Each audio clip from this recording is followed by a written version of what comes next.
Um, as a way of welcome, we'd like to welcome everyone joining us here today, particularly greeting us for the new year. We are grateful to God for the privilege of seeing this new year, and uh, we are hopeful that this year all our dreams and our desires will come to pass. We also pray that we will have the good health and sound mind to accomplish all our goals. For those joining us for the first time, you are particularly welcome. This is WAIC. It is a capacity building network principally for women and postgraduate students in the built, mainly for women academics and postgraduate students in the built environment.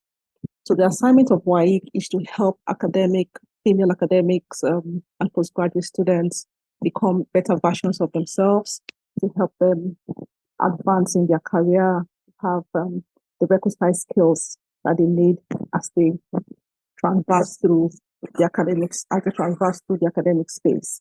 And so, yes, that's the major assignment of WAIC. And so, for the past 1.5 years, that's what we have been trying to do, getting female academics together and seeing how we can improve on what we do.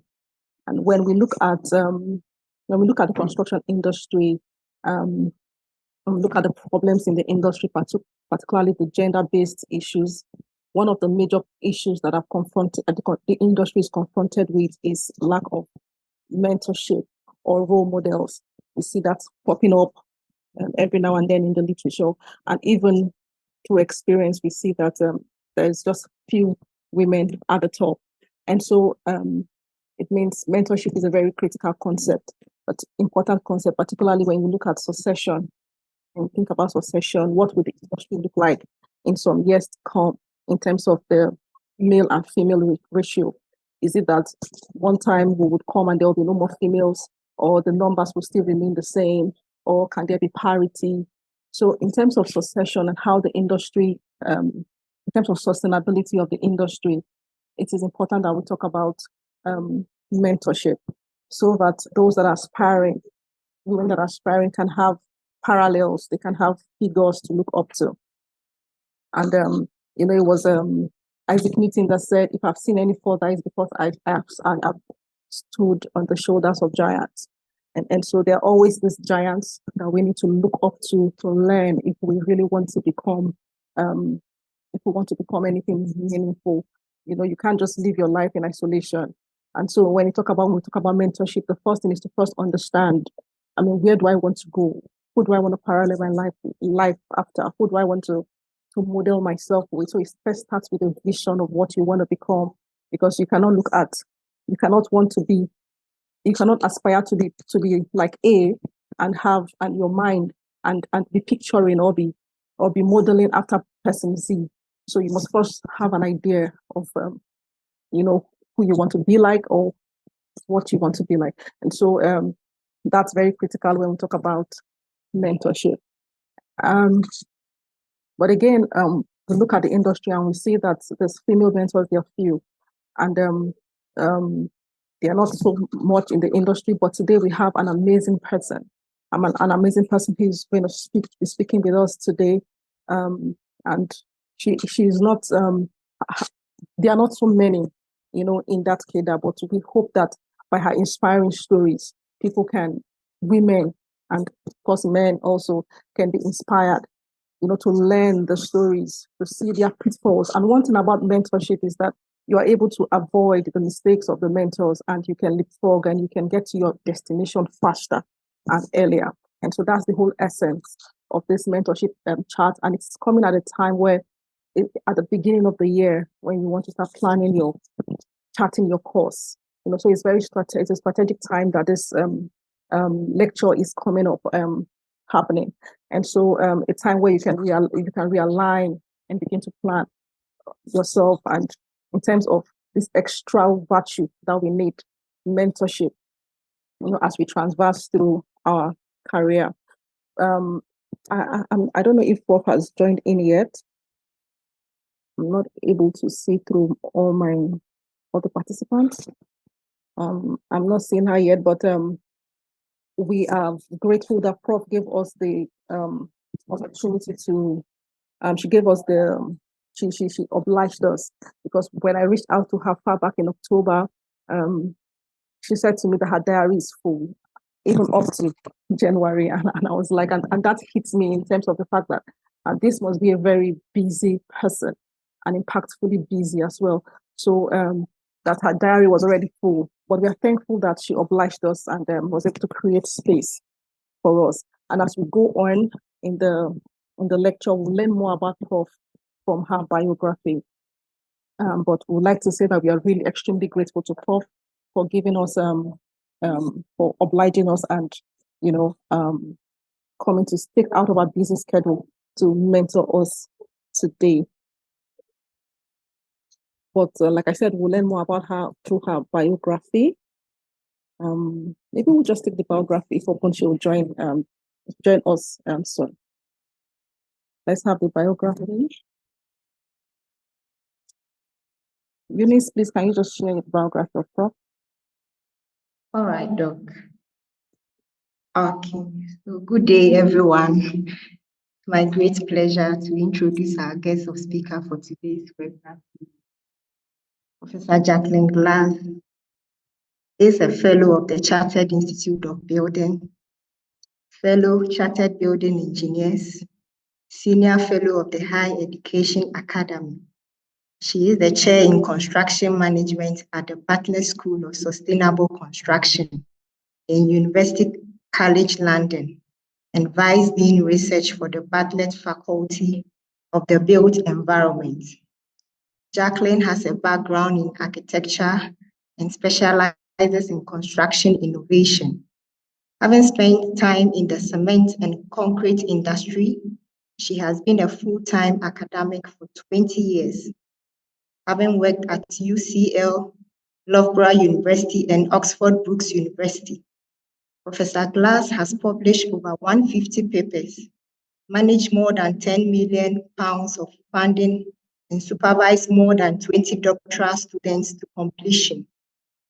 She led the UK's Transforming Construction Network class and other recent activities, such as projects on applied, off-site, and on-site, as well as collective multi-robot autonomous building manufacturing.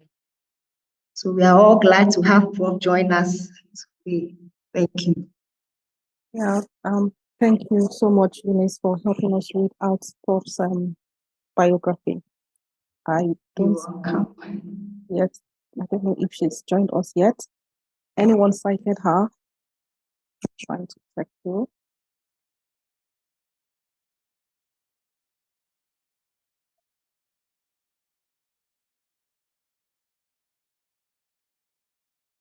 Okay, be that as it may, hopefully she will join us as we go on. Yes, but just as a way of buying some time before Prof joins us, we could just have some open discussions on mentorship. Yeah, I must also acknowledge the presence of very, very senior colleagues in the house, starting with Professor George Ofori, London Southbank University, Professor Ling from Singapore. We have Professor Adogo from Nigeria, and many other professors, senior colleagues in the house. We really appreciate your support, joining in to support us. We are grateful. We do not take it for granted at all. So while we wait for Prof to join in, we could just have some open discussions on this issue of mentorship. Where are we at the industry? Are we doing well, particularly female mentorship? We could have male-female. Yes, that has even been, for the most part, because the females are few. But in terms of female-female mentorship, what has it been like? Anybody could share their experiences or what you think, where we think we should be focusing our attention to. So the floor is open.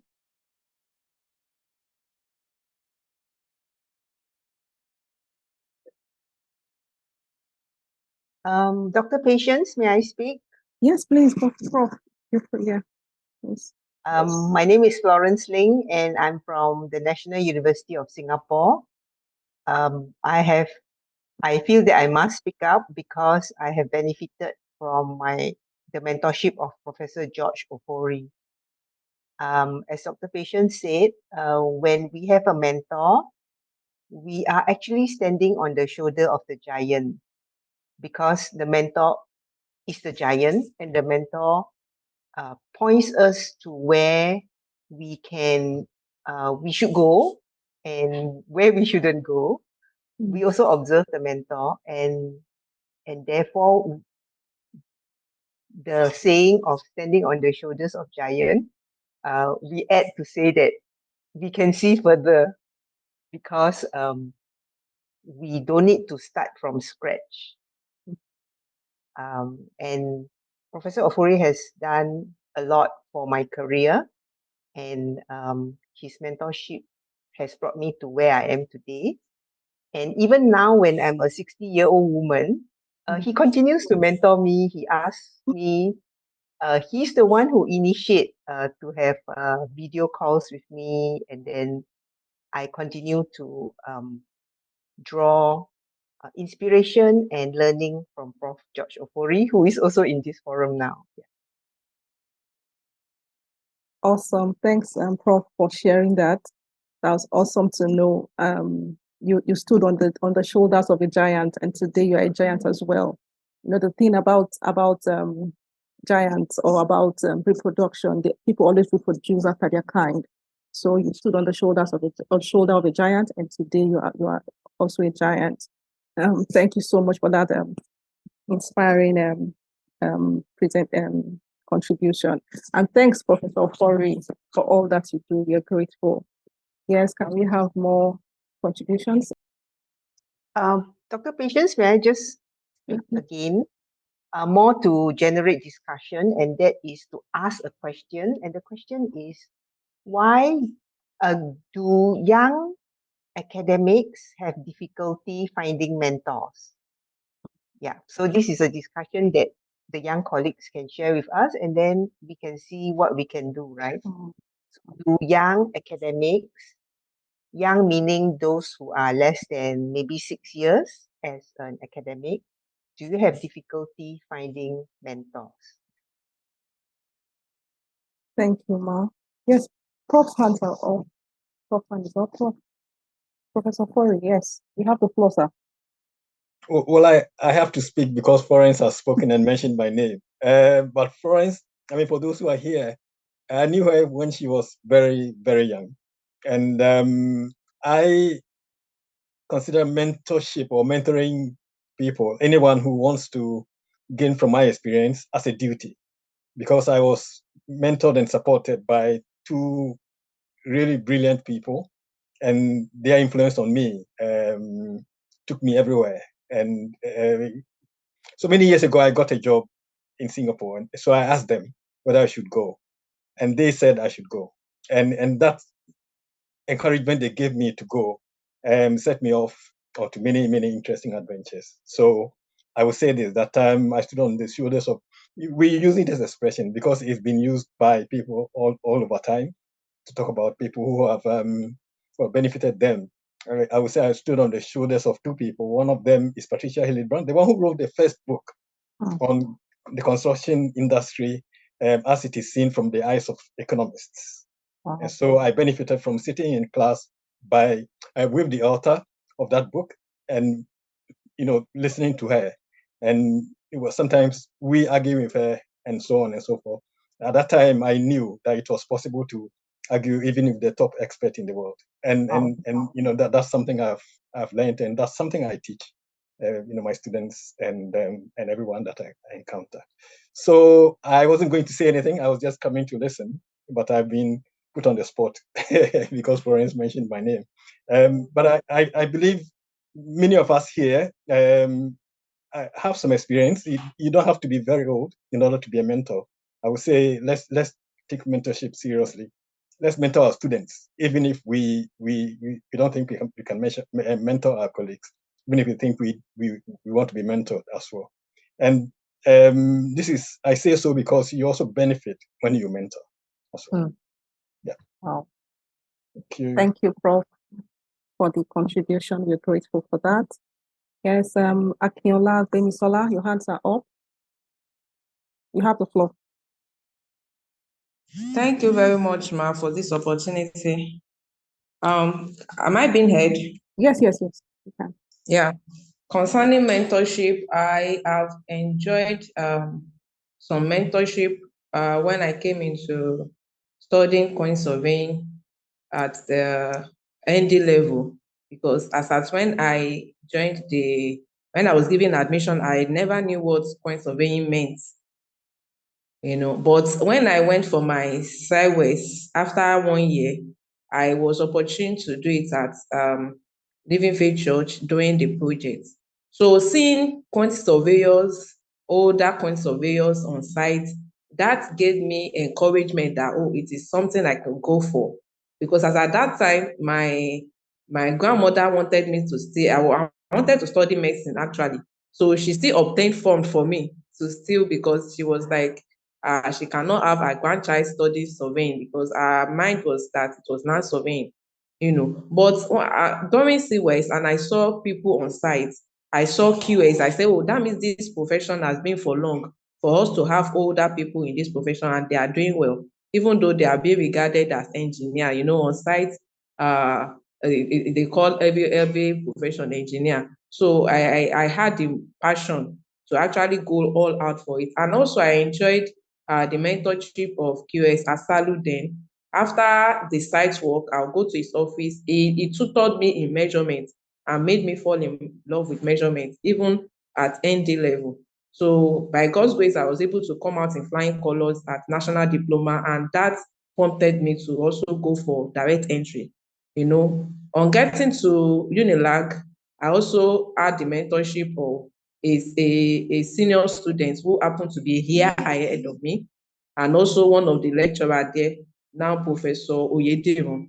The senior student name is now a QS Olaoluwa. He guided me, all his notes, I got all his notes. So it was like a walkthrough, and also I was also able to come out in flying color there because I had guidance, because I was guided by a senior student, whereby I have all his notes, all the assignments, any challenging area I could meet him. So that really made my studying easy at both ND level, that's national diploma, ordinary national diploma, and also at BSc level. Now, about coming to MSc, I wouldn't say I really had mentorship, so to say, apart from, course lecturers, because I wouldn't call that mentorship. They are just course lecturers, but because of the background I've had, because of the tutor I've had during my ND, my master's also was a scale through. But now coming to the PhD level, because I'm currently on my PhD, even though I'm in academics as a lecturer, I wouldn't say I have any mentorship at all. And that's still something I still cry about, because people that I look up to mentor me, I don't know, maybe there is any other thing to it. You find out that they form busy. Fine, they may be busy, but they form busy that you hardly see them to talk to. You hardly see them to sit down with you and guide you through. Even when you are trying to get close to them, it will be like the busy.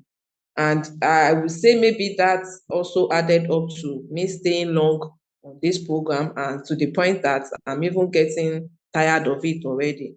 So mentorship is a good thing. And as a lecturer too, I've got to mentor some students, and I'm proud of what they are becoming, because even yearly, and most times you see them sending me credit cards, you see them sending me gifts and all that, because if I've not imparted into them, they won't be doing that for me. But I would, just like the question Professor asked, that why are young academics finding it difficult to get a mentor? Well, based on my experience, I would say that the world now is like the people ahead of us, especially maybe in this part of the world, are just forming busy in their own ways, their own activities. They are so busy, engaged in their personal work, and in the academics world that they hardly have time for the upcoming ones to mentor. Thank you very much, ma. Thank you so much for the illustrations and the graphic examples. You had great time in your beginning days, but later on, it was a different ball game entirely. And thankfully, you did not transfer the pain. You didn't transfer the pain, and thankfully, you didn't do that.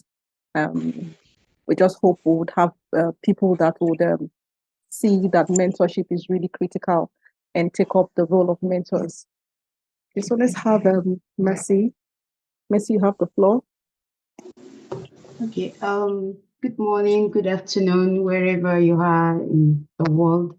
I really appreciate all the contributions. Can you hear me, please? Yes, we can. Okay. I really appreciate all the contributions, and I want to acknowledge Professor Bori. When I saw his name, I think I've cited him somehow in one of my publications.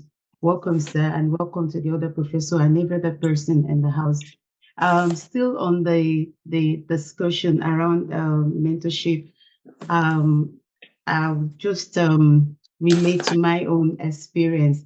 I just completed my PhD last year, November, and my graduation is in the summer, presently in UK. And I can see that I have really benefited from mentorship from so many people. I could really feel the concern of Demisola with regards to availability of people who we look up to for mentorship. But maybe if I may want to say from my own point of view, yes, I also have the same experience once in a while. But what I just do is, I just keep on following up. I keep on following up with them, and I schedule meetings with them. I mean, recently I just scheduled a meeting with one. I've been following up with the person, and I was granted the time. And very soon I'll be having a meeting with the person. I mean, the same thing applies to when we mentor people, because if I try to refer to one of my experience with some of my students, I mentor them to the extent that one of them approached me and said, "Oh, Mercy, I'm so happy with your profile and the publications you've had, because I've had like 9 publications while in the course of my PhD that I would like to publish with you." And I had to mentor the students. Okay, look for any topic of interest that you feel you can write on, and before you know it, we had to publish. And we had to add another person to join her, and they both had the literature reviewed and collection of data and everything taught them, and they were able to present in one of the conferences, and it was a good one. So that's just my experience around mentoring people, and I've also been mentored. One of the experiences, one of the advices that I received from one of my mentors led me to receiving an award. It was in the case of bouncing off ideas from the person, one of our meetings. Okay, why don't you do this? Why don't you do that? Why don't you consider this? Yes, there were kind of arguments back and forth, and I had to, align with what was advised. And before you know it, I attended the conference, and my paper was considered for an award. That's one of the best paper for sponsorship. So those are part of my experiences. Even supporting lectures in the school. I just recently, some of my students that graduated, they were just writing on the LinkedIn, including me as part of the people, some of the academics that supported them in the course of their journey in the school. I was so amazed, because I can say I wasn't the only, PhD student at the time, but I was recognized for the contribution in the course of my mentoring the students. So that's my experience. Yes, the mentors, they could be very busy, because apart from the academic life, they also have other areas of their lives, their family lives, their volunteering lives, day to day have their future goals that they want to meet, so many other things like that. And they also need to rest.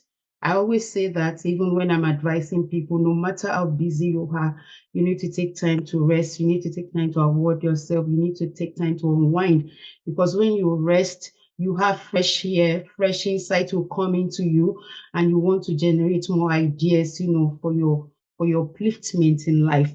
So that's part of my experience as with regards to mentoring people and being mentored.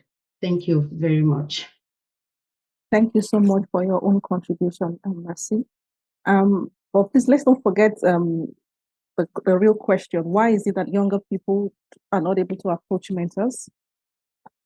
I think let's try to streamline our questions to that, so that the mentors amongst us or can be able to take that up and see how they can adjust. Yes, let's have Tandeka. Thank you, Dr. Pat. Am I audible? Yes, you are.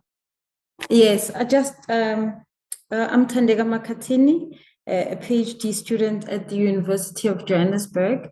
So I'd just like to share my experience. Why do young people?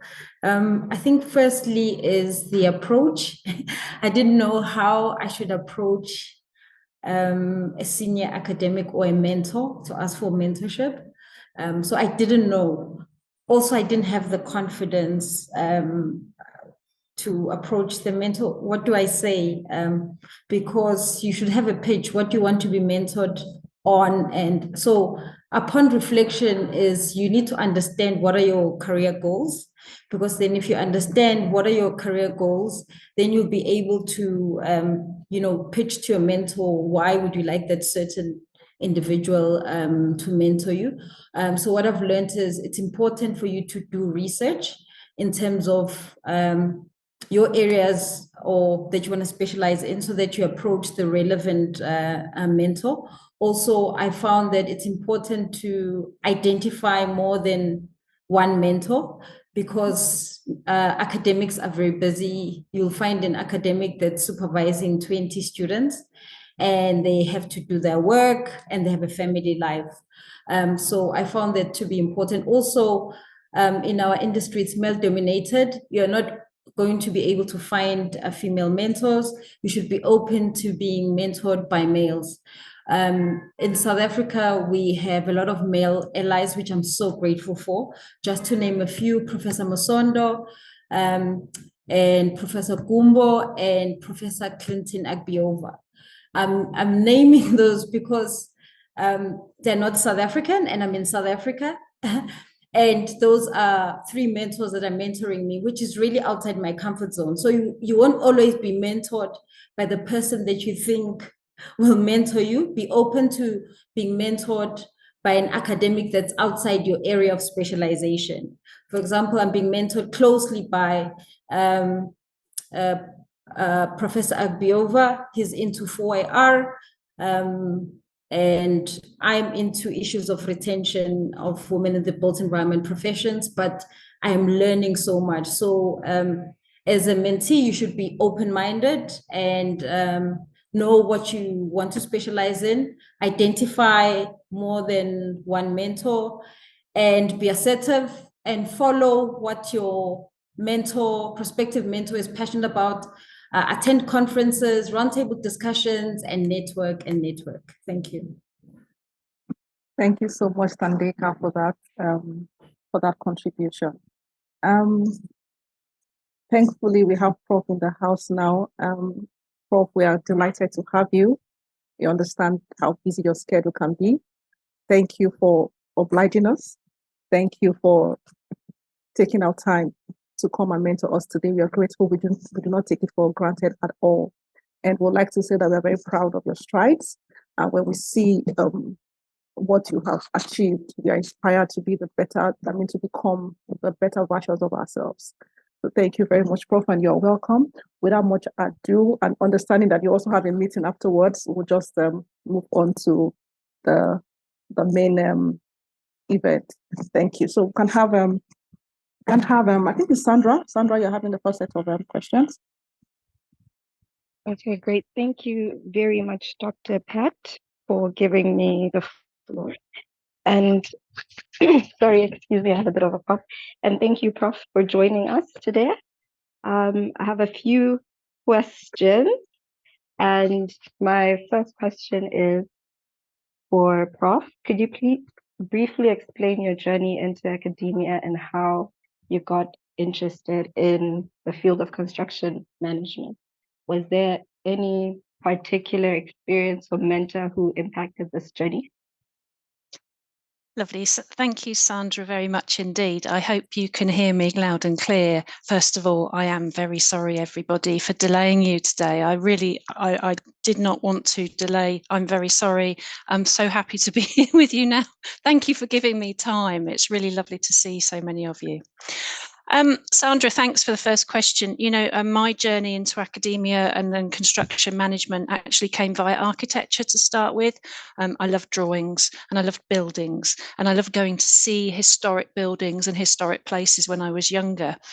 But, you know, I think my journey into construction and construction management particularly, I was always oriented towards materials, I have to say, and how we build, the technology of how we build.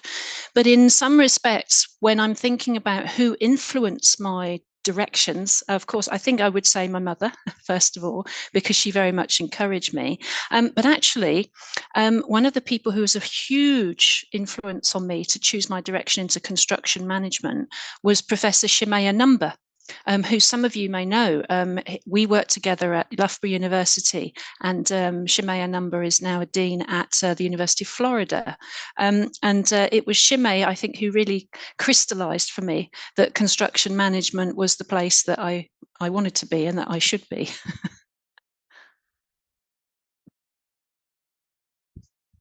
Thank you. It's interesting that you'd mentioned that because I was going to ask about how your experiences in various sectors, your research experience, your consulting work, as well as your leadership experience as Vice Dean at UCL influenced your decision to pursue academia rather than traditional architectural practice. But I feel like you've answered that as well. Could you go a little bit more in depth as to your decision to divert from the traditional professional architectural practice route? And I'm asking as an architectural professional myself as well. Sure. Okay. So no pressure, Sandra. I hear you. Look, I've always loved architecture, and you know, within the Bartlett now, obviously as a vice dean, you know, the architecture school is a big part of what we do here. So I never, in some respects, you know, in my heart, I don't feel a million miles away from architecture and architecture practice. But I appreciate the question. I think when the time I'd come to at the end of my formal architectural studies, I knew I wanted to explore other avenues. And actually, I was offered a PhD studentship that was sponsored by industry. But of course, then I was sort of straddling both academia and industry life as well. So I think that was the part where I realized that actually I could be a researcher, I could be a teacher, but I could also have a foot in the industry more broadly, even not in practice. And the role that then I took my PhD focused on architecture of concrete buildings, but I was also having, you know, good contact level with the industry at the same time. So I think that that duality, it showed me the duality was possible, and I've tried to maintain that a bit, but I've erred more on the academic side as I've progressed, I would say. But I'm never very far from industry, and I think one of the things we do here at UCL which is really important, the expectations, is that we are, you know, I'm a professor of construction management, therefore it is absolutely right that part of my life should be in conversation with industry. Yeah. Thank you so much for that. Would you please provide some insights into your current role now as Vice Dean of Research and what your duties are in promoting research, particularly in construction management? Yeah, absolutely. So I suppose my day job is Professor of Construction Management, and in a proportion of my time, about a third, is given over to Vice Dean Research. So in our faculty, that's a strategic role looking across about 8 departments, all across the built environment and beyond, hundreds of staff, thousands of students. So in some respects, when you're working at in that sort of environment, what you're thinking about is what are the really big issues that any of us should be attending to within our research, whether we're construction managers or architects or building engineers, etc. Which is why a lot of the conversations I have with individuals is trying to connect them with some of the big issues going on in society, whether it's climate change, whether it's inequality, whether it's about housing. So we're trying to actually encourage colleagues to really think about the big issues. So just to give you an example, within our own school, within the construction and project management professionals that we have here, we would be talking about, the challenges within current contemporary project management practice in terms of sustainability, the Sustainable Development Goals, and how we would support project managers to increase their awareness of that, for example. So I have to say, this sort of level, the Vice Dean role is incredibly broad. It's incredibly broad, and I quite enjoy that because it means I can have conversations with lots of different professionals, and then I can always relate it back to construction management and buildings, for sure. Thank you. On the same topic, would you be able to elaborate on your primary areas of research interest? Because you've spoken about so many different areas. You've touched on sustainability in construction. You talked about you were drawn to materials. So is there any project or research accomplishment which you're particularly proud of, which has benefited the construction industry at present? Oh yeah, good question. Thank you. I think if I look back, I'm interested in construction innovation. I'm interested in the management of firms, but I am interested in the background about sustainability and societal progress, social progress, etc. So if I was pressed to say one thing, which can be a bit tricky, but I would say that about 10, 12 years or so ago, I really got involved with responsible sourcing. So this is, embedding sustainability within the supply chain for construction products and materials. And I became interested in about the right time. And I was able to make quite a lot of difference by convening a network of both academics and industrialists and policymakers around the idea that we need to have more sustainable supply chains. We need to have more responsible sourcing. And I founded a program called APRE, the Action Program for Responsible Sourcing. And it was very much a matter of, right time, right place. And it was really the convening power of that network, which actually, we had doctoral students, we had policy documents, we had events, and everybody was very excited about what we were doing. And it spoke to a lot of people who wanted to see change for the better within the industry, and they wanted new topics to research as well. So I think the responsible sourcing activity would be the one that I would point to, Sandra. Yeah. Great, thank you so much. And coming back to your line of work currently as the Vice Dean of Research, which aspects of your job do you find the most fulfilling and which do you find the most challenging? Oh, lovely. Well, do you know what? In some respects, the answer to that question, both of the parts of the question, is the same thing. Actually, it's people, right? Because the people that we work with, it is so wonderful to see them achieving the things that they're interested in, bringing new issues to light, stimulating new conversations. So it's incredibly fulfilling that I can go to any part of the faculty during the day, and the seminars that are going on, the exciting work that people are doing, the exhibitions that are being put on. It's wonderful to see that. But also there is a challenging aspect of this as well, because we have a very diverse community, not just least in terms of disciplines, etc. So the challenging aspect to that is understanding that everybody wants to progress in different sorts of ways. Yeah. And that can be a challenge to sort of navigate and understand at times. And, you know, as I'll probably mention to another question in due course, listening and understanding colleagues is the key skill that you need to overcome those challenges, I think, because otherwise it could feel a bit overwhelming, I think, with that huge breadth. Yeah. Thank you. And outside of work, I wanted to find out, what are you passionate about and how does it affect the way you perceive the industry, sustainability, and construction? Oh, that's a really nice question. So one of the things I like doing outside of work is, I would say, walking in nature. And I particularly like going to forests and woods because I love the trees. And that's not just in sort of, you know, in nature, but also in formal settings like arboretum, where you have, you know, formally planted trees as well. I do find that actually, if we're, for my day, I'm often thinking about, you know, the hard side of projects, the hard side of materials, the management side of things. So actually swapping out and thinking and actually being out in nature and actually thinking about the landscape around us and how that influences people, not least because of its, you know, well-being benefits as well. But I find that's quite a nice balance to have, actually. I do enjoy a bit of baking as well on the side. I hope one day we'll get to taste some of those treats. Thank you very much. Thank you very much, I Sandra. think those are all the questions that I had for you. Over to you, Dr. Pat. Yeah, Sandra, thanks so much for anchoring this session. Thank you so much. And thanks, Prof, for the responses. At this time, let's quickly take our pictures now that the house is still full.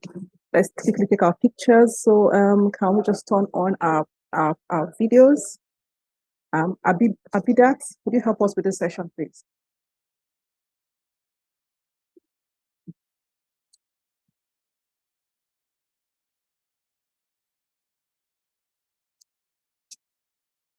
Unmute their videos. Please Yes. kindly unmute your videos and let me see the picture so that I can see the faces of everyone. Just take our pictures once and for all, please.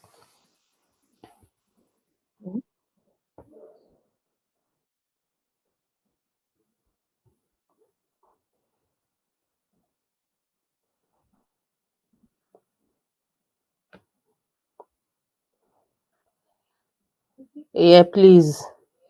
I'm still expecting everyone to turn on their videos.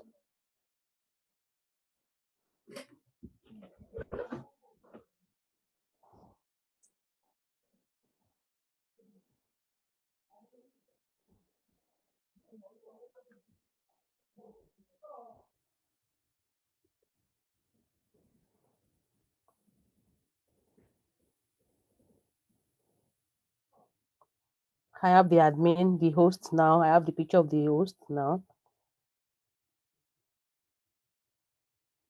I think you can just carry on. Okay, no fine, problem. yes. Thanks so much. Yes. Yes.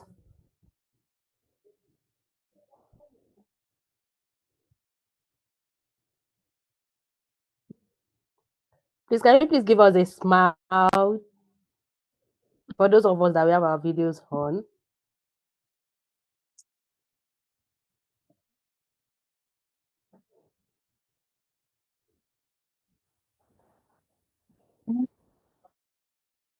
Please, you can go on with the program. Okay, thanks for helping us with that. At least we can keep the memories alive. Okay, so we have Demisola, you have the floor.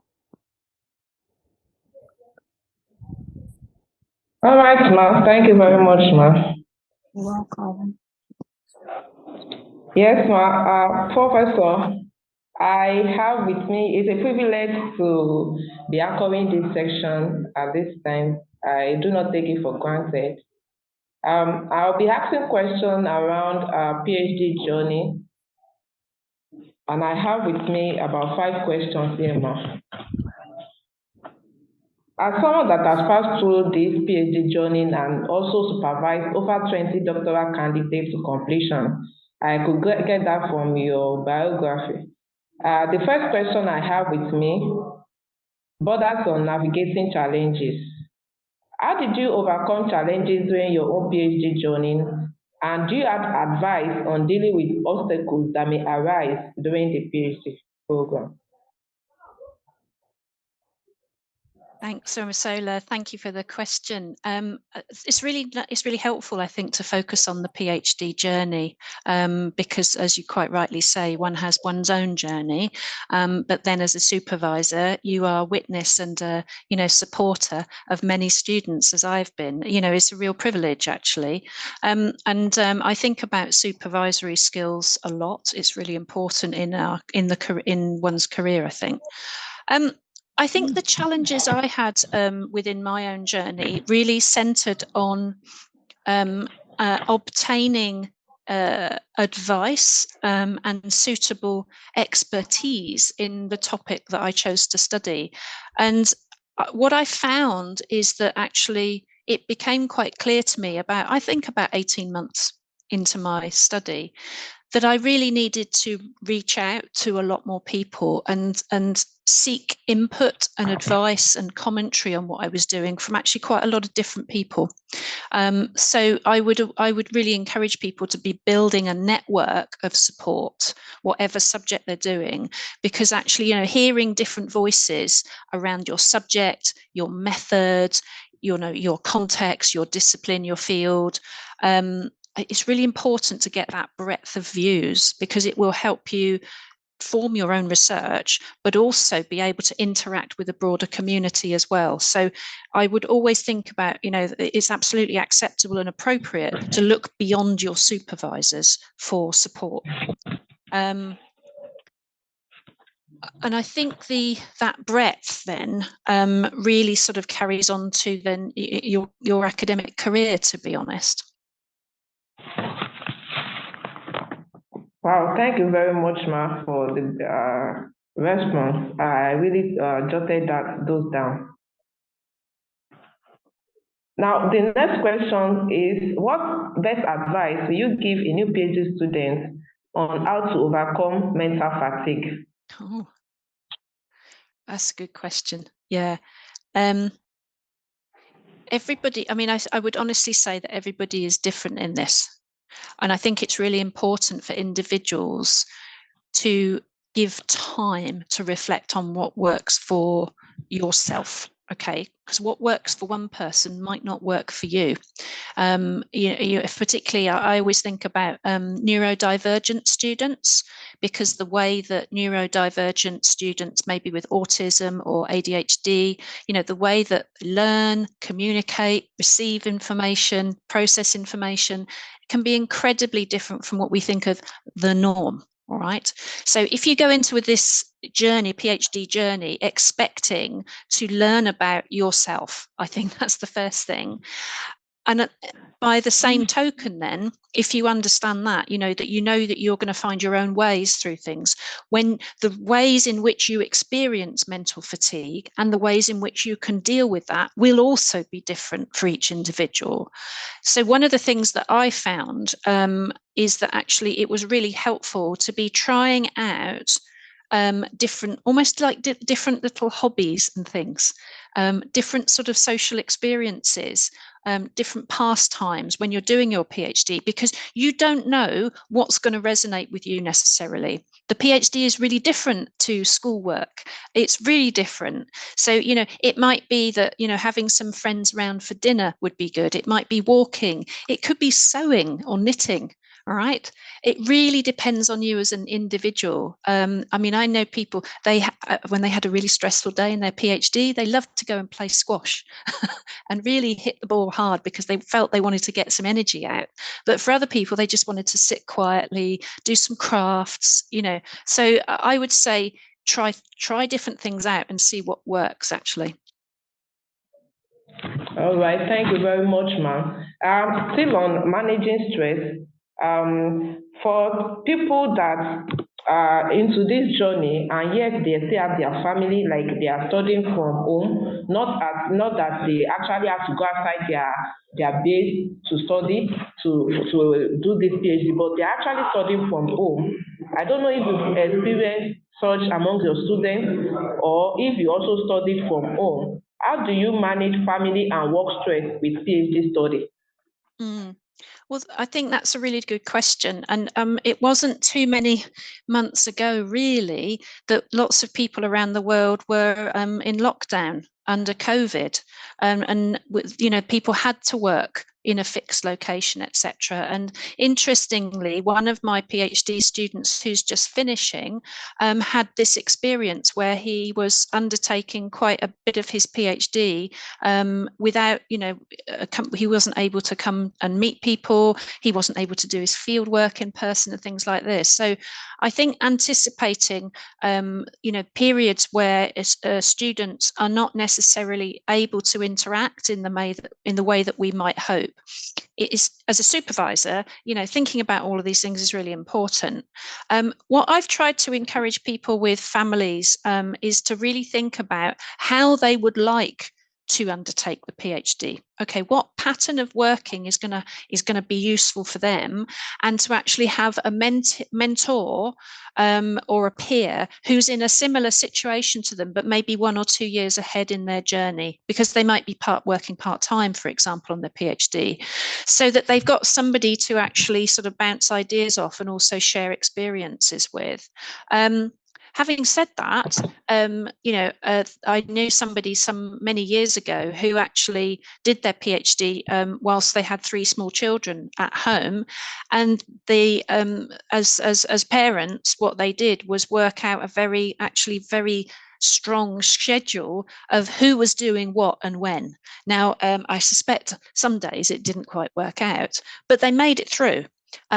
So this is why I was saying is talk to others about their own experiences, because we do know that people who are balancing tricky commitments, whether it's children or caring for others, adults or older people, adults and older people, there's lots of different scenarios here, but it's about finding the work pattern that's appropriate for you, and to be careful about and take care in knowing the university's own arrangements for if you need to take a leave of absence and things like this. So being able to use the space that you can, I think. All right, thank you very much, Ma. I have about 3 questions more on writing research. Mm-hmm. How do you balance the demands of conducting research and the actual writing process? Any tips on maintaining a steady writing workflow? Oh yeah, this is great. Do you know, this is something that all academics talk about, right? Because actually everybody's different. I used to work with somebody who, even as an experienced academic, in his diary, every week there would be scheduled writing times. And he'd done that throughout his career, and it worked for him. I couldn't do that. Sometimes my mind's not in it. I need to be a bit more organic. Okay. What I would think about is the different ways of forming ideas, the different ways of articulating your thoughts, because the end writing process, if you think about it, to get to that final written form, there are lots of ways and thought processes that you need to go through. So for some people, when they write in draft, that helps them think. But for others, they need to draw. They need to write by hand. Some people want to talk, but they don't want to write. So knowing and testing out some of these different options, I think ultimately will help people to be more productive. And I would not say there is one set way of doing that, but becoming somebody who understands how to make progress with their writing and with their thinking, that is vital for a PhD student. All right, Ma. I'm trying to jot down the point. Okay, now lecturer-student relationship. How do you deal with, or how do you advise on incorporating feedback effectively into your processes? So do you mean feedback to PhD students or feedback? Yes. Yeah. Feedback from advisors and peers into incorporating it into the PhD effectively. Yeah, lovely. Well, my own experience, because my PhD was sponsored by industry, I actually sort of had 3 or 4 different supervisors, and I say different because they really were. I had 2 on the industry side and 2 on the academic side, so I always had 4 voices to contend with, and sometimes they agreed. Sometimes it was quite useful for them to talk to each other, and I felt sometimes my project was just actually a way for them to talk together and try and understand each other. And I got quite used to dealing with sort of different comments and trying to navigate them. The key for me was actually giving myself permission to have thinking time after I'd had the feedback. So not reacting straight away. Okay. So give myself thinking time to try to work out what I'd like to do with it, etc. And then go back to people and say, well, this is what I'm thinking. How do you feel about that? Does that work? Have I understood it? So it's this sort of iterative loop, and allowing yourself the time you need to think about the feedback that you're getting. So if we then think about that from a supervisor's point of view, you need to, in your supervisory meetings with students, with PhD students, you'll need to be giving them enough guidance and thought-provoking responses for them to take away and think about and form their own ideas. So I would always say to people, try not to be too directive in your feedback. Try to ask questions, open possibilities, to give people the chance to think it through. If they are still struggling, then you help them a bit more, etc. But giving people space to think and understand feedback is absolutely the way to go. All right, Ma. Thank you. The last one now. Is there anything you wish you had known or done differently during your PhD journey to better prepare for your post-PhD career? Yes, definitely. Great question. The thing that I wish I'd appreciated, it's not a major thing, but I think I'd wish I'd appreciated, the supervisors I had were all very interested in the industry and making change in the industry, and doing practical things and influencing practice. Okay. And that's really nice and it's really good. And I'm really glad about that because it really influenced me. But what I didn't have was any supervisors who were really motivated about writing and publications. So the one thing I would have is to have somebody who I could almost call like a papers mentor, somebody who loved writing academic papers, knew the landscape of it, knew what paper development workshops were, knew about special issues, and could guide me on some of those, was able to guide me on some of those skills, because I sort of landed in it not really knowing entirely how to construct an academic paper, etc., because my supervisors weren't putting much pressure on me to publish in academic journals. And I remember, I've got to tell you this story, I remember submitting my first article, and I won't say which journal it went to, it wasn't a construction one, all right, and the editor wrote me a letter back. It was one of the nicest letters. It was handwritten, and the editor said, we're really, really grateful that you've taken the time to submit your work. But actually, these are the things that I think you want to go away and think about. And I'd really encourage you, you're clearly very early in your career, and these are all the things that I'd like you to think about. It was the nicest rejection letter I've ever had, right? Wow. It was so nice. It was very personal and very encouraging. And actually, so my first experience of trying to publish was actually quite positive, even if it wasn't positive because I didn't get accepted. But I carried on, so it was all right in the end. I could imagine. Thank you very much for your time, Ma. I'm done with the questions for this section. Thank you, Vemisola. Vemisola, I was just saying thank you for the session, and then Prof, thanks for the comment. So let's have Olabisi with her questions. Yeah, all right. Thank you, Professor Glass. So nice to have you here with us. I will quickly go through my questions about work-life balance.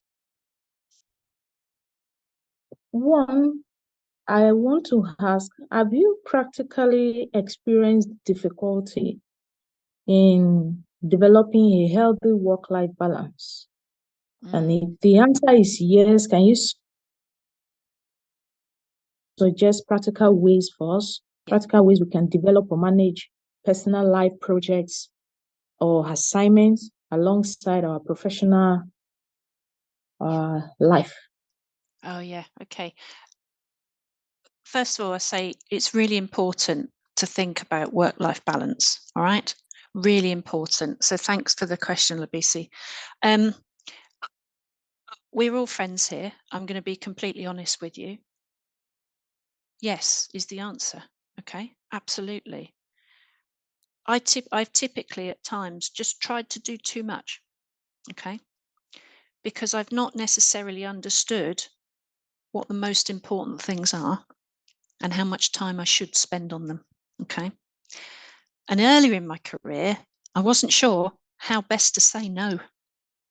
So it took me a while to work out actually what should I be focusing my time on?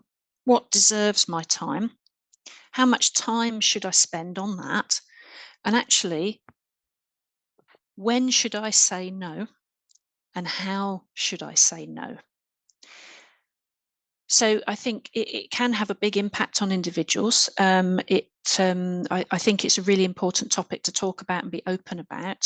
But the way we come to terms with it can be very individual. So one of the things that I would say is I talk to people. So I line manage academics. And one of the things that I talk to people about is forming and understanding your relationship with your workload. Okay. Because it's not necessarily the workload itself, it's how do you relate to it. All right. Now, different people want to do different things. Different universities prioritize some things over others. So there is no cookie cutter for this. All right. So understanding your workload and what is your relationship to your workload is a skill that takes a little while to develop. But one of the real breakthroughs for me was learning how to say no to things in a way that I was comfortable and confident to say no. And way I say no to people typically is obviously to thank them, first of all, for the opportunity. But I also try to offer a suggestion or an advice or an alternative so that they have something to go away with. Because, when somebody says no to you, it's not ideal, but we can't do everything and we have to make choices. And I would always say to younger academic colleagues as well, talk to your line manager and have a mentor to try to understand how much time you should be putting in certain places, to try to work out ways for yourself to navigate all of that. But yeah, I think it is an issue and we hear about it often. It's something we talk about regularly. All right. Thank you. I will have a recap. You said we should understand and form a relationship with our workload. Yeah. We shouldn't do too much. We can talk to our bosses so that we can establish a time for ourselves. We can have an understanding. Yeah. We should be able to identify most important things and prioritize them. Absolutely. Yeah. Know when and how to say no. That's because right. we can't do everything, and we should say the no in the most comfortable way, and we can also offer our suggestions. So I believe with that we have learned some practical ways whereby we can be able to develop a healthy work-life balance. Thank you very much. My other question is, if we don't have a healthy work-life balance, can you give us some practical effects it can have on us if we don't have a healthy work-life balance? Yes. Yeah, absolutely. If you don't have a healthy balance, I think you will miss out on parts of life. I've seen people get quite ill if they don't have a nice balance. And obviously some people may just quit their roles. My view is that it's it's usually fixable. All right. So just to give you a sense of this, one of the books that's been quite popular, and we've used it for training, and I can pop the name of the book in the chat actually for you. I'll just put it in now. The book is called The Productivity Ninja. See if I can type that right. The Productivity Ninja. So I've just sent that now. You can have a look at that. The thing about this particular thing, and I'm not saying productivity is a problem by any means, but it's the way in which the Productivity Ninja asks you to think about your life holistically, right? Because a lot of these sort of self-help books, if you like, they just focus on the work bit. But the Productivity Ninja encourages you to think about your whole life. Okay, so I found that tool quite useful actually, because it helps you to think a bit more holistically. My concern, particularly within academic life, if you don't have a healthy sort of work-life balance and workload, is that your brain just doesn't work as well as you'd like it to. So, for example, I find it, I describe it as if I'm tired, I can't think in a straight line. Yeah, my brain just says, no, I've had enough, time off, you need to rest. My brain just won't think. And so for me, that's a very clear sign I need to stop, because I just can't think. And I know if I'm rested and I'm feeling, energized, I think of new things. So my brain is working creatively.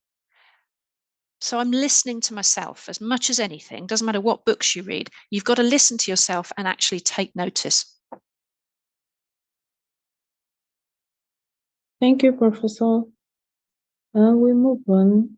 I believe we have gotten something very important there, especially the book Productivity Ninja.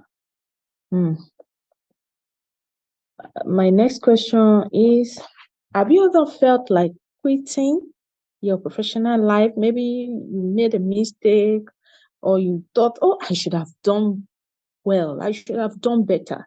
Oh, I would just have to quit. Let me focus on my personal life, or let me just put in more in my personal life to be responsible and just live this professional life, or vice versa. Let me focus, my professional life is more important, and let me just live the personal life.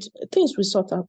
So Yeah. Can you give us something? Yeah, BC, I think it's fair to say I have had these debates with myself from time to time. Okay. We all make mistakes. It doesn't mean we need to quit our jobs because of it. We have a support networks around us. I remember once I made a mistake because I didn't understand some rules and regulations. It wasn't a huge mistake, but I really learned from it. I took it upon myself to do more, understand, to more awareness and to build up my knowledge, etc. It was a rookie mistake, as they call it, But I've also, thought about the balance, as you talked about, the balance of personal and professional life. And sometimes I've deliberately not done things in my professional life because I know it's a bridge too far. And I know if I commit to that, it's too much. So I have to make choices. And sometimes you might regret it afterwards. But do you know what? Other opportunities will come along. There is no shortage of conferences. There are no shortages of people that want to collaborate with you. There are no shortages of invitations like that. So balancing it and making choices gives you the space to have the personal life that you want. I'm very fortunate. My husband is very supportive and interested in what I do. And actually, I take his view on things quite regularly. He helps me with my professional life, actually. We have that interaction, which for me is very important. Thank you. I like that. We all make mistakes. We all make mistakes. You have told us now from your experience, we should learn to reach out to our support system.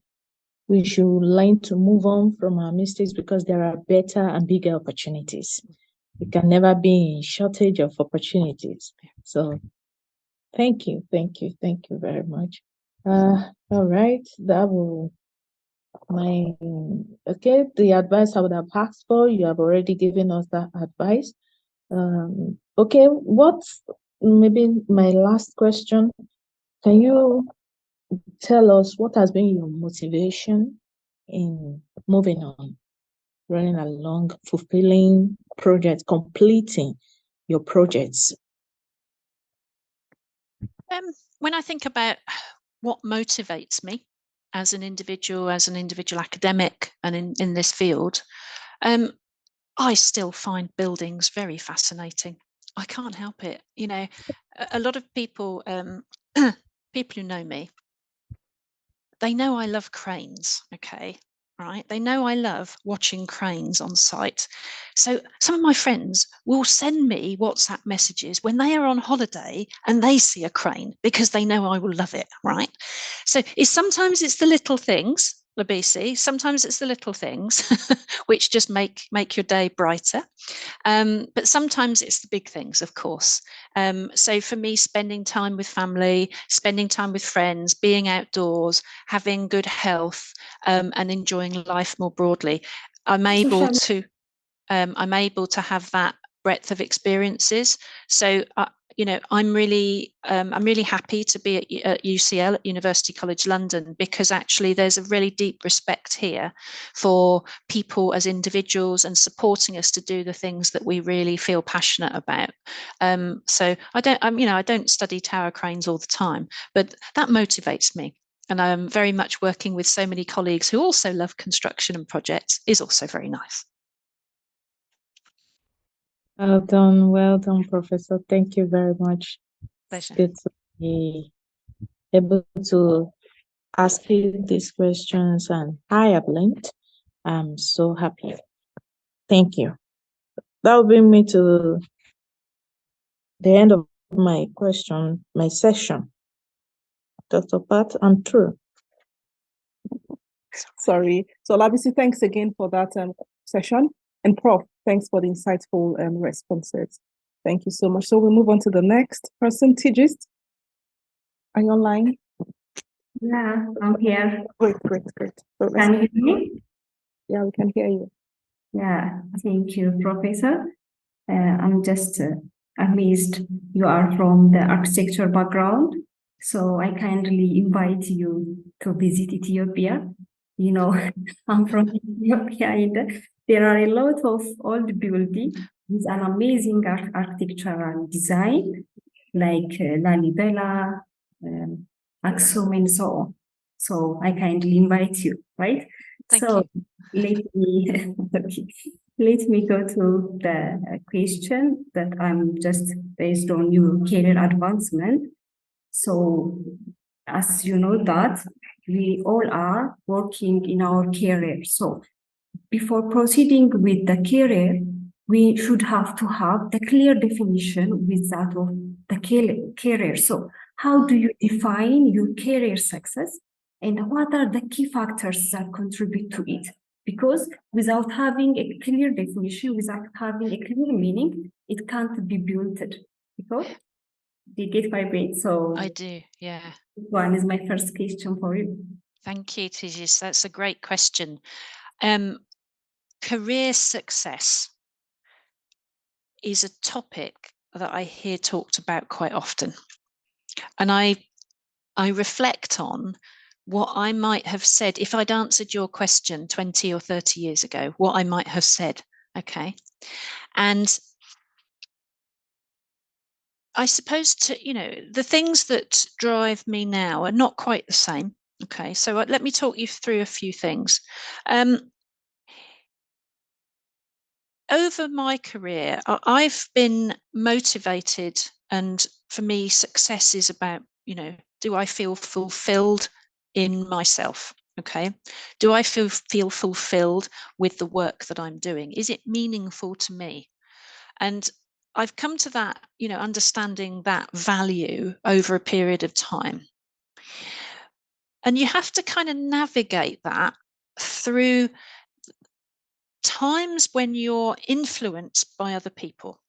So there are some people who are very motivated by writing papers and having lots of papers. There are some people who really want a lot of collaborations.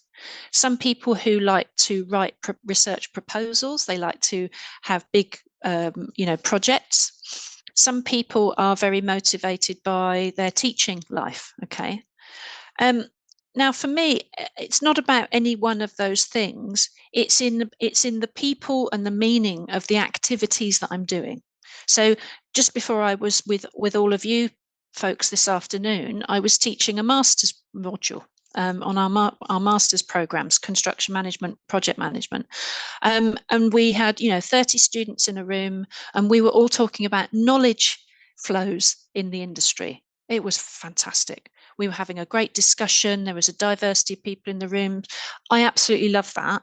That was wonderful. I can't measure that as part of career success, but it was great and it worked well. And I think they learned something, which is even better. So when I look across all of the ways that we can measure career success, I would be really concerned if people said, well, it's just about the number of papers. It's just about your H index, because it really isn't. It really isn't. It's what do they enable you to do? What conversations do they enable you to be part of? And for us, as senior professors, it's who are we able to influence? Who are we able to support? All right. I get immense, for me, success is about being a leader in a field where I can support other people. I can support others to achieve their goals. And if I can talk about that, I talk about the way I succeed in terms of impact.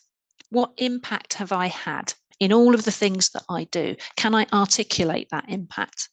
Have I made a contribution? So for me, I appreciate it's a longish answer, but that is how I would characterize it.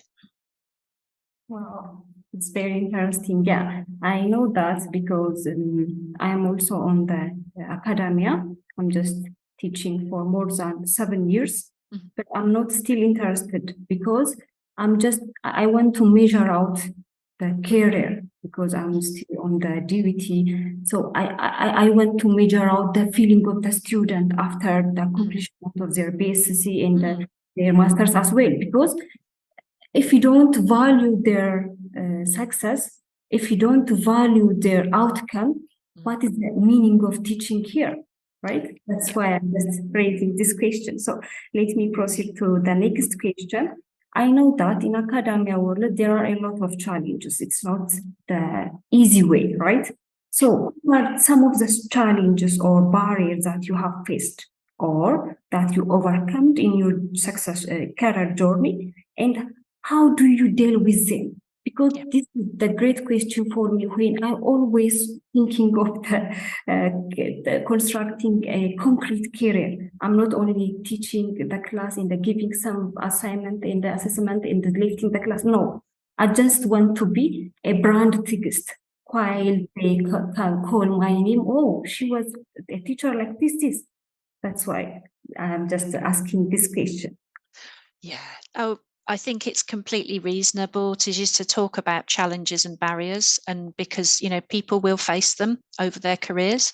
There was a note in the chat about coping amongst the male-dominated environment, and actually, if I look at my entire education in the early part of my career, I worked in almost exclusively all male teams. Now, I didn't think that was a challenge at the time because I found ways to interact. I found ways to exist within that. But looking back on it now, I see there could have been some structural inequalities. Okay, I can see that now, but it wasn't quite as obvious at the time. But the barrier, if I'm thinking about a particular sort of barrier challenge that I faced, for me, it was I found myself very often in what you might call an in-between space. Because of the background and because of the things I was doing, I was not quite an architect or an engineer. I was not quite a construction specialist or an engineer. I was not quite a qualitative researcher or a quantitative researcher. So I was always, so often I felt, well, I'm in between. But one of the ways I found to think about that is, well, actually, that gives me a perspective that other people haven't got. So if I'm talking with civil engineers, for example, you know, and I'm sure there are lots of people who've done civil engineering at some point. If I'm talking with civil engineers, I think about what can I add to their conversation, to their experience that they don't currently have or that they don't think about. How can I add to that? I kind of understand them a little bit, and I understand architects a bit. So what conversations can I bring to architects that they might not hear, etc. So it's trying to think about, you know, if you're in an in-between space, an interdisciplinary space, seeing that as an advantage, okay, turning that challenge around to an advantage for yourself. And honestly, I think that being in that in-between space for me has been a real, what do you call it, USP, actually, because it means I'm hearing different conversations. I can hear other conversations. I'm listening to them, and I'm hearing them in a different way. I'm able to contribute in a different way to others because I'm not quite one and not quite the other. So I hope that's helpful. Wow, that's great. Yeah, me too. Also, I'm just only a few years ago, I'm just only engaging on the teachings, and I asked myself, "Oh, teaching, what are you doing? You are always teaching, reading. So why don't you explore something new? Why don't you explore something and add to your life to make it better life?" So just I'm trying to engage in different trainings and different paper reviewings. And last year, I got an amazing opportunity from American Society of Civil Engineering. Then they are asking me to work as a paper reviewer for Geo Congress 2024. That was an amazing opportunity for me to interact, to increase my networking skill with different professors all over the world. So when I proceed with the next question, I know that the knowledge only doesn't make a success. You need to have something like attitude and the skills. Only the combination of the three makes successful. So what do you think that, what are some of the skills or competencies that are essential for career advancement? Oh, that's great. There's quite a lot of them potentially. I think the thing that I would focus on, and I say this, I mean, I could say this to people from any discipline, but actually I think for our discipline, it's very important because there are not a million construction management researchers over the world. There probably are in business. Yeah, that's fair. Let's be fair. So in that respect, we are a relatively small academic community, in which case learning how to collaborate well, I think, is vital. Listening to each other, learning from each other, learning together, and finding your space within that. All right, finding your niche, finding your community within that. It could be at the fringes of construction management. It could be between, you know, in a space between org theory and construction management. But finding your space is only possible, finding your location within all of these people researching the built environment, for example. Finding your space is only possible if you learn to be collaborating with people and thinking about, you know, writing papers with them or holding workshops with them. And as you said, you know, opening yourself up to new things, opening yourself up. I've seen younger researchers do a really nice job of, you know, just testing out different conferences and communities and thinking, actually, I quite like that one. But then they find their home. All right. They find a group of scholars. And one of my colleagues, Professor Amy Culper, who is the director of the School of Architecture here, she has a lovely phrase. And she said, you know, who's on the journey with you? And she talks about people, you know, they don't have to be in the same field, but who's on the same intellectual journey as you? Who's asking similar questions? Who wants to do different things? You know, who is on the journey with you? I think it's a lovely way of conceptualizing that. So if you think about it from that perspective, the skills and competencies then are all about interaction and collaboration. Yeah, definitely you are right, because I have seen in my life too. So let me proceed with the final question. I think it's somehow raised with the first one, but I need some more clarification, because when I am dealing with my professional goals, there are a lot of challenge which is faced in relation with the personal goals. So how do you balance it? I know that there are a lot of challenge, there are a lot of obstacles, but by making some prioritization, you should have reached some points, right? So how do you balance them? Because I face a lot of problem nowadays when I think of studying a PhD, going for the short-term training there. So how? Without lifting my family's kids, like I just a bit confusing. So let me share your story. Yeah, of course. No, thank you very much. So I've already talked earlier about how to say no, finding a way to say no that you feel comfortable with. And I think that's relevant here. But really, in terms of, here's a very, very practical tip. Okay. There is it's a productivity technique called time boxing. Okay. And I don't quite use it, but I use something similar to time boxing. So if you were to look on my Outlook calendar, all right, my Outlook calendar is very much about, what meetings I'm in, what teaching I'm doing, but it's also activities and tasks as well. So I don't have a separate to-do list, right? If I need to do something, it has a place in time. It has a place in the calendar, and it has an amount of time that it needs and deserves. Okay. So if you can imagine a grid like an Outlook calendar, you'll see lots of different colors. You'll see some teaching, you'll see some research meetings, but you'll also see the things that I need to do, and they have a real time. So I'm allocating myself, I'm managing myself to do those things. And wherever possible, I try to keep this contained within a sort of a 9 till 5, an 8 till 4, that sort of 9 till 6.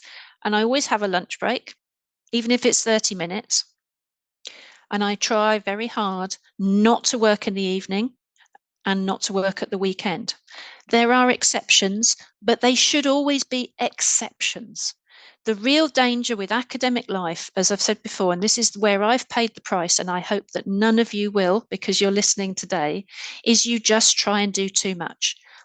I'll give you an example here. I spoke to a colleague in another university a few months ago. She told me, I'm really struggling with workload. I'm doing really well, but I just need to find more time for myself, etc. And I said, well, let's look at what you're doing.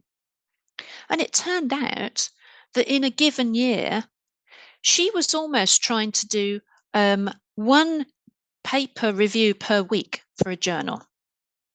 She was trying to do, it was something like 6 posts as an internal or external PhD examiner. It's far too many of one thing. Okay. 2 or 3 PhD examinations a year is plenty. 1 journal review a month is enough. You want to do maybe 1 or 2 sometimes, that's fine. But do think about the volume of any one thing that you're doing and try and get that under control as well. Because when you present your CV for promotion or for other jobs, you want it to look nicely balanced. It doesn't help to do too many of one thing and not enough of another. And this is where a line manager or a mentor can give you advice, and that then helps because it starts to keep your workload under control, achieving what you need to do, but not overstretching yourself and giving you the space that you need. Wow, thank you very much. Then I took some amazing words, that's exception, right? So, exceptions, yes. Yeah. Thank you, Professor. Let me give back to you, Patience. Thanks, TGs, for the questions, and Prof, thanks for the insightful comments. Thank you so much. Let's take the last set of questions from Tandeka. Thank you so much, Professor Glass, for gracing us with your presence. and for contributing really to this rich discussion. It was so rich that you've answered some of my questions. So you've answered 3 of my questions. I have 2 questions for you. The first question is, what do you think is the best strategy for a mentee to approach and secure a mentor? Mm-hmm. That's one. How can young female academics use mentorship optimally to advance in their careers? Lovely, thank you. Good questions. Question number 1 on the strategy. Actually, a lot of people ask me that one. How do I get a mentor? What shall I ask for? Is it okay? Honestly, the first thing to do is, what are you looking for? Are you looking for specific advice on a topic? Are you looking for guidance for somebody, from somebody who's a few years above you in your own organizational structure? Are you looking to somebody to understand what an academic leader looks like? Ask yourself, what is the purpose? What are you looking for from your mentor? And then that makes it a lot easier to find them for a start, because you can ask colleagues, okay, who can I speak to about this topic or this thing? Who can give me insights on that? If you do that, it's highly unlikely that all of your answers can be given by one person. And what you might find is that you need to approach people for specific things. And that can vary over the years as well. I mentor a number of people across our university, and each one of them I have that conversation with. What are you looking for? But I also try to actually understand, what's the time frame here? Is it actually something, if there are specific questions, we could take 1 question per session and we could get this done in a month. All right. They would have the answers they wanted, and then they could always come back for a chat later. So trying to sort of frame what you're looking for me would be a really good start. And to think onto your question 2, how do you use mentorship? This is absolutely strategy here, is to focus on purpose, right? We talked earlier about, values. What do you find fulfilling? And agree the sort of commitment levels. I'm very happy for people to use me as a mentor for 1 session. If I can help them in the way that they need, that's it. I'm happy. They move on. Then they can access somebody else. That's absolutely fine. So I think of mentorship as a flexible tool. All right. And this is not about, committing somebody forever, essentially. In my sort of role, at my sort of level of career, I absolutely expect to be mentoring multiple people at any one time. But every single conversation will be different. Thank you for that response. And the last question, the mentees that you are mentoring now, how did they approach you? Yeah, okay. I would say it's quite a straightforward answer, actually. Probably one of 3 ways. One is actually they were referred to me by their own line manager. So their line manager has said, actually, here is somebody who needs some extra support in this area. Could you help them? Okay. The second one is somebody approaching me because they've seen me or heard about me, and they just approached me and said, I'd just really like to hear a bit from you about how you've got to where you are. So it's quite an open approach. And then the third one is people, I suppose, who are they've got a particular challenge, actually. They found a challenge, and they talk to multiple people to try to find their way around a particular challenge. So it's a whole range of those things. And I'll just give you an example. So I was speaking to an academic last week who's trying to navigate what her research priorities should be for the next few years. All right. Now, there's no one answer to that. So what she's doing is speaking to a range of people about how they're reacting to her thought process. So she's looking for sort of influence, she's looking for advice, etc., etc. And I would never expect her necessarily to take my views on board. I accept that I'm one of a collection of views that she's looking at and she's collecting. It was a lovely conversation. I really enjoyed it. To have a glimpse of somebody's early thinking about their research was really nice. Thank you so much, Professor Klaas, for your insight and for bringing your authentic self. I love the red nails. Thank you. Pleasure. Thanks so much, Thandeka, and thanks, Prof, for the comment. So the floor is open now for us to pick up questions. People can now ask questions. You can talk to Prof directly. The floor is open. You could put your question in the chat if you want. We want that. Prof has another meeting, so we can just do that quickly. So we don't and we know we have we've been up for a while now, so we can quickly put our questions in the chat or we ask Prof directly. Okay, this is from Oladayo Afolabi. He says, can we talk a little about Prof accepting students for PhD studies and securing funding opportunities? Sure, no problem at all. Yeah, happy to do that.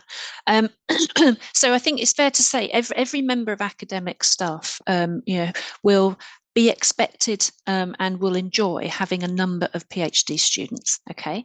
Now, the number that they take on may be dependent on a departmental norm. Okay. But it can also be very dependent on an individual's circumstances. So I'll give you an example here.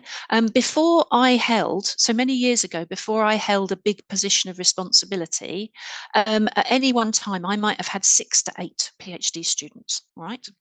Now that's quite a high load actually, but I didn't have any major projects. So actually I was able to devote time to the PhD students.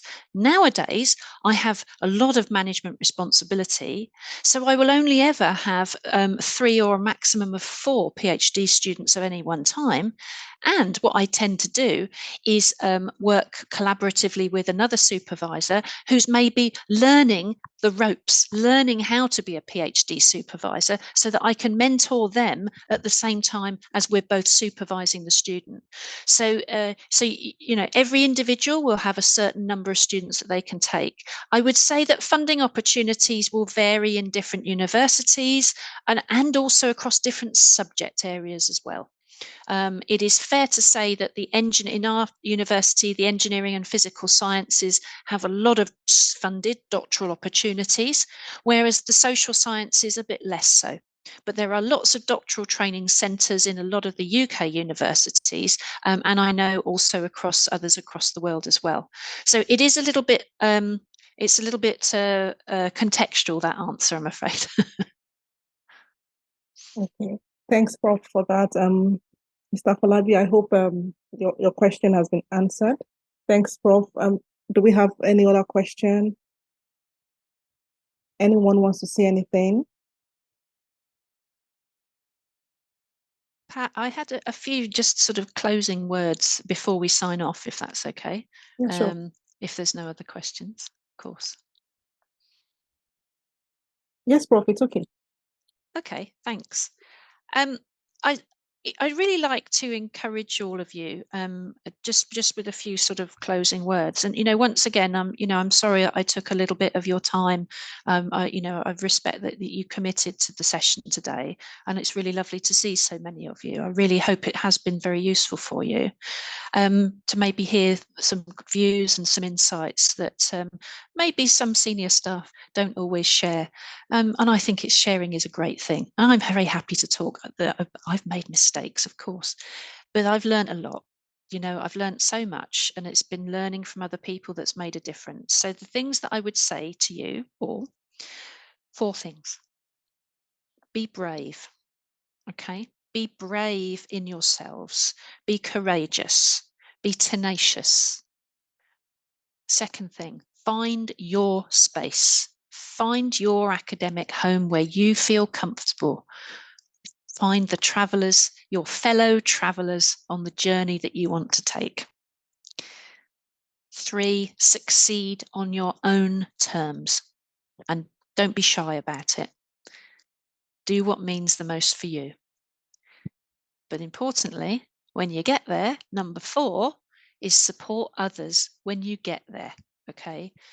And people talk about helping others up the ladder. I kind of agree with that, actually. Think about the support that you can give to others. And thank you, Patience, very much indeed for the invitation to talk today. It's been a pleasure to share thoughts, actually. I've enjoyed it. Thanks so much, Prof. Your closing words were just like icing the cake. Thank you so much. But Prof, I think we are more grateful. We are more grateful to have you. We are more grateful to have you, Prof. So we'll just quickly go on to the vote of thanks. Can we have Mrs. Olade take the vote of thanks? Yes, thank you, Dr. Patience. Yeah. I want to say thank you to our guest speaker,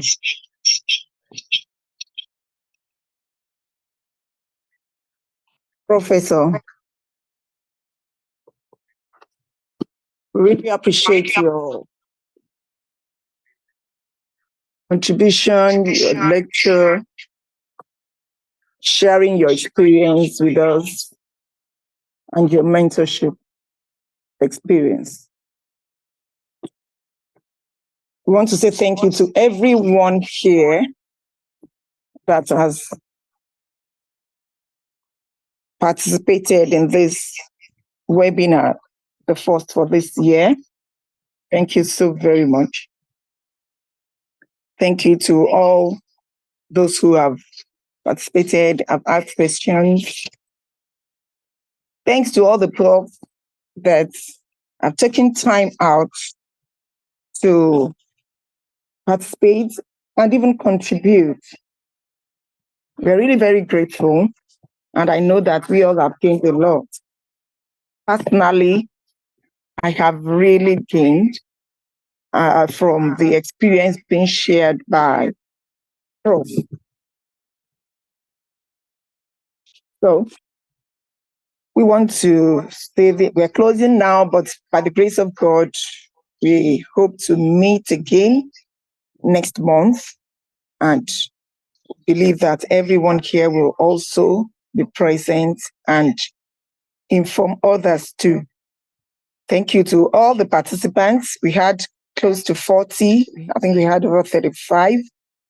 Thank you for waiting patiently to listen and learn from what our guest speaker has shared. I want to say thank you to all the crew. Dr. Patience, thank you. I will share my own experience in future. I just want to say that I am a product of mentorship. And sincerely, this program we are doing is a product of mentorship too. Thank you, Dr. Patience Tunji-Olayeni, for this wonderful and awesome webinar being packaged together. So thank you, everyone. God bless you. Thank you, Mrs. Olade, for the vote of thanks. And to everyone, we really appreciate you for your time. We want to specifically appreciate Professor Glass again. We do not take your coming for granted. We are grateful. Thank you so much, and we wish you the very best. We also want to appreciate Professor Fori. Thank you for your support. We are grateful. Professor Florence Ling, thank you so much, Ma, and every other senior colleague in the house. We are grateful to you for your support, and for the rest of us, thank you for always standing by. And our prayer is that you don't just listen to the stories, but you put them into practice. That's the whole essence. We've listened to the high experiences, and we've seen a couple of things that she has told us. Let's take action by practicing some of these things, particularly not doing too much. Okay, we don't owe anybody any apology. Yes. We don't owe anybody any apology. Thank you so much, Prof, for sharing.